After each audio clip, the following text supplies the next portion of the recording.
ಏನು ಇವತ್ತು ಕಾಂಗ್ರೆಸ್ ಪಕ್ಷ ಯಾವಾಗಲೂ ಕೂಡ ಬಡವರ ಬಗ್ಗೆ ಕಾಳಜಿ ಇದ್ದಂಥ ಪಕ್ಷ.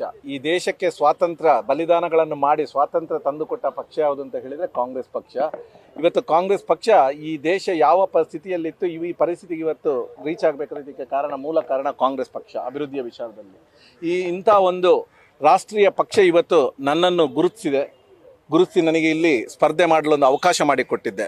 ಅದಕ್ಕಾಗಿ ನಾನು ಪ್ರಪ್ರಥಮವಾಗಿ ನಮ್ಮ ಪಕ್ಷದ ನಾಯಕರಾದಂತಹ ಅಧ್ಯಕ್ಷರಾದಂತಹ ಶ್ರೀಯುತ ಮಲ್ಲಿಕಾರ್ಜುನ ಖರ್ಗೆಯವರು, ಹಾಗೆಯೇ ಸೋನಿಯಾ ಗಾಂಧಿಯವರು, ರಾಹುಲ್ ಗಾಂಧಿಯವರು, ಪ್ರಿಯಾಂಕಾ ಗಾಂಧಿಯವರು, ವೇಣುಗೋಪಾಲ್ ಸರ್ ಅವರು, ಸುರ್ಜಿವಾಲಾ ಸರ್ ಅವರು, ಹಾಗೆಯೇ ಎಲ್ಲ ಕಾರ್ಯದರ್ಶಿಗಳು, ನಮ್ಮ ರಾಜ್ಯದ ಜನಪ್ರಿಯ ಮುಖ್ಯಮಂತ್ರಿಗಳಾದಂಥ ಸನ್ಮಾನ್ಯ ಸಿದ್ದರಾಮಯ್ಯನವರು, ಹಾಗೆ ಜನಪ್ರಿಯ ಉಪಮುಖ್ಯಮಂತ್ರಿಗಳಾದಂತಹ ಡಿ.ಕೆ. ಶಿವಕುಮಾರ್ ಅವರು, ಹಾಗೆ ನಮ್ಮ ಉಸ್ತುವಾರಿ ಸಚಿವರಾದಂತಹ ದಿನೇಶ್ ಗುಂಡೂರಾವ್ ಅವರು, ಎಲ್ಲ ಸಚಿವರು, ಜಿಲ್ಲೆಯ ಯಶಸ್ವಿ